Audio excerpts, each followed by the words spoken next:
centuries, immigrants have arrived on American shores with no more than a suitcase and a dream of a better life. The promise of freedom and individuality continues to lure foreigners into the United States. The Statue of Liberty continues to be seen as a universal symbol of freedom. As first-generation Americans, the freedoms embodied in the Statue of Liberty are the primary reason why we, the authors, are here today, and why the idea of the American dream still lives on in every one of us, just as it did in our parents who sought out the American dream. The freedoms present in the United States include the right to a voice in politics, the ability to express one's personal identity and culture, the ability to speak freely without the fear of persecution. While some may argue that these qualities are still limited in the American society, especially in terms of social standing, the opposite is true, and all of these qualities are legally accomplishable. Based on these qualities that created the American dream and its freedoms, the so-called American dream still lives on as a dream.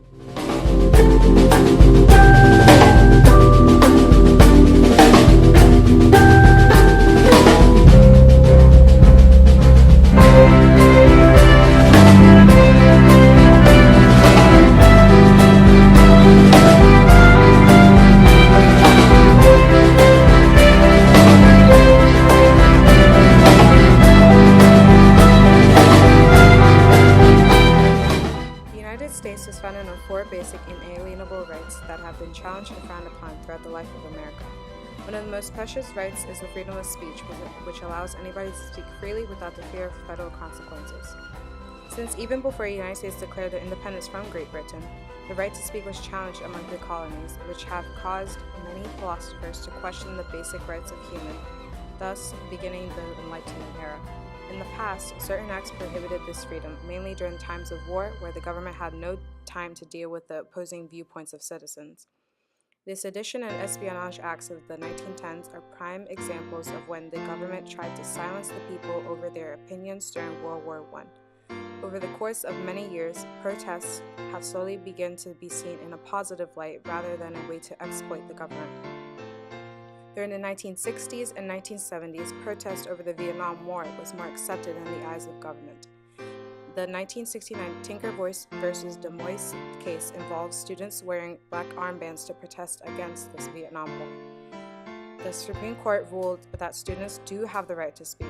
The extent to which the government will protect your right to speak is often overlooked and frowned upon.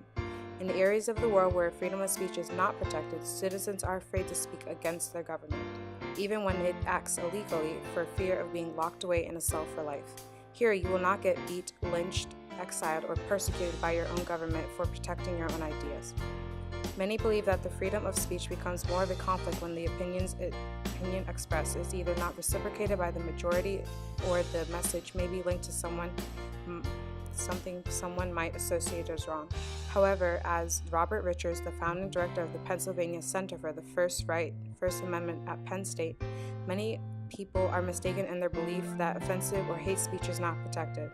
But the Supreme Court has repeatedly affirmed the notion that unpopular speech enjoys full First Amendment protection, proving that even speech that is not part of popular opinion is accepted in society. Over time, America has grown to accept all opinions of its citizens, ensuring that American citizens will continue to have freedom in expressing their voice.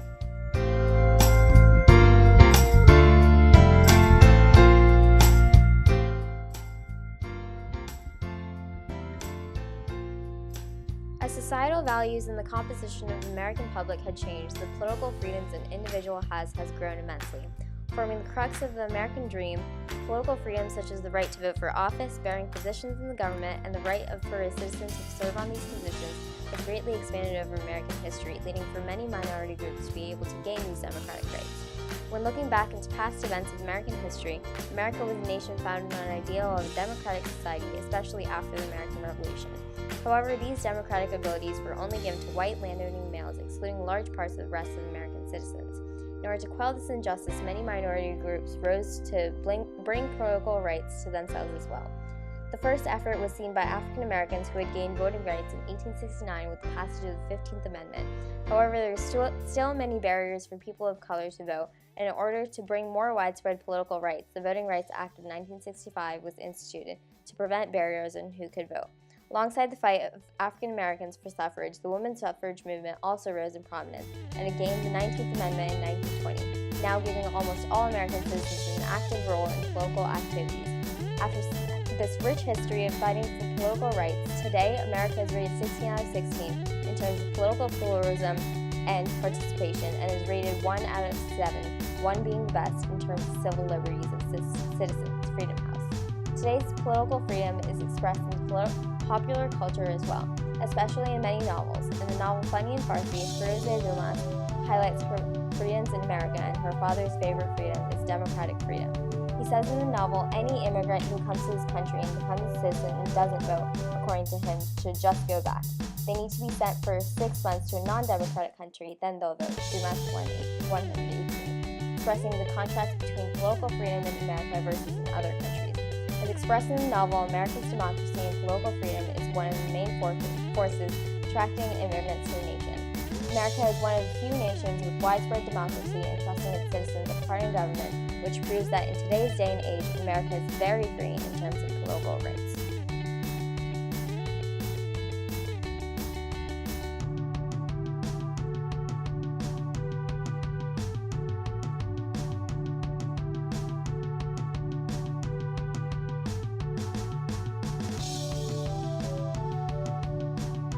Although America has made leaps of progress throughout its history, the question of freedom and the ability to progress in social class, social standing, has become a growing issue today. The initial basis of class was to create a structured hierarchy in order to organize the country's distribution of wealth. Yet today, this gap is increasing at an alarming rate. Currently, the lower class is comprised of those that make $7,000 and below annually compared to the upper class average of $100,000 and above. This is about a $97,000 difference, and the effects of this are prevalent. The financial gap creates two separate worlds for those with less luxury than others. Ta-Nehisi Coates furthers this idea by stating, "I knew that my portion of the American galaxy, where bodies were enslaved by tenacious gravity, was black, and the other liberated portion was not," and also highlighting the fact that being confined to this poor title was stifling. We could not get out. The ground we walked was tripwire. The air we breathed was toxic. The water stunted our growth. We could not get out. The wealthy are known to have a greater influence in the country's choices, while those of lower class have little to no voice, although they are a much larger part of the population. There have also been accounts of blatant discrimination of those from lower classes. Redlining, a term derived from the 1930s, occurs to individuals who are deemed to a financial risk by those in charge of loans/insurance. Typically, this is seen in the poorer areas of urban areas and is normally swept under the rug by big businesses, as these areas are largely neglected due to the aforementioned risk. This contributes to the glass ceiling phenomenon, the idea that individuals have a barrier keeping them from attaining certain benefits, mainly due to a lack of privilege. In The Grapes of Wrath, we are introduced to the Jodes, a lower-class family that moves out west in search of a better life. Upon arriving to California, they are met with constant belittling and ridiculed by those of higher merit. The novel has been acclaimed for its accurate depiction of societal relationships that can still be mirrored in this day. However, our ability to move throughout the social ladder has largely increased as a whole compared to that of the past. This being one of the primary reasons many are compelled to immigrate to America. It is work ethic that now determines how far you may excel in your social standing, not birthright. In the past, people were born into class, but today there are countless rags to riches stories that show us we are not limited to where we come from. This also begins to form teeny cracks in the glass ceiling, slowly building up the foundation to completely shatter it.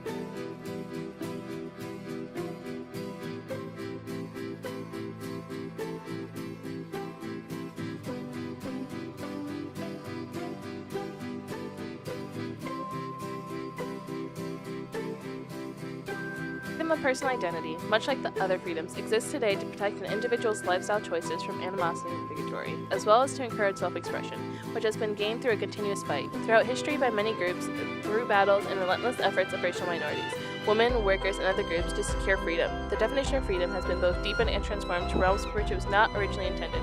For many years, the LGBT community has been discriminated against until June 28, 1969, when they participated in the Stonewall Riots, a 3-day riot which is now known in history for being America's modern LGBT rights movement. In spite of the riots, the LGBT community still faced discrimination based on their sexual orientation.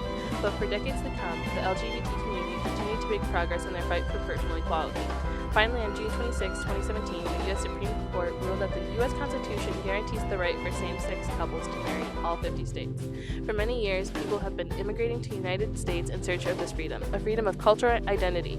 Studies show that 70% of our population are multiracial and 8.4% of all marriages are interracial. We as a nation have adapted and accepted these cultures and their beliefs. We have built churches, mosques, and temples for our fellow citizens to worship in spite of differences in religion. We celebrate holidays such as Cinco de Mayo and St. Patrick's Day. As a nation, we honor the men and women who fought for equality by making February Black History Month and June the LGBT Pride Month. America's ability to have pride in its own culture and still respect and adapt points of others justifies that America is a strong believer in the freedom of personal and cultural identity, a crucial part of the American dream.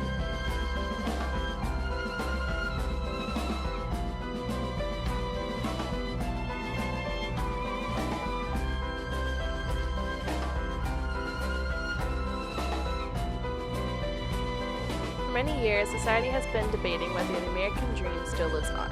However, by observing the vast amount of freedoms present in America, there is no question that the American dream still continue to uphold for generations to come. An American citizen possesses the freedom of speech, freedom of political rights, and the freedom of cultural and personal identity. While many argue that there are still limitations on the freedom an individual has, America still ensures a great amount of liberty that is not present in many other countries. The great appeal is what drives immigrants to the United States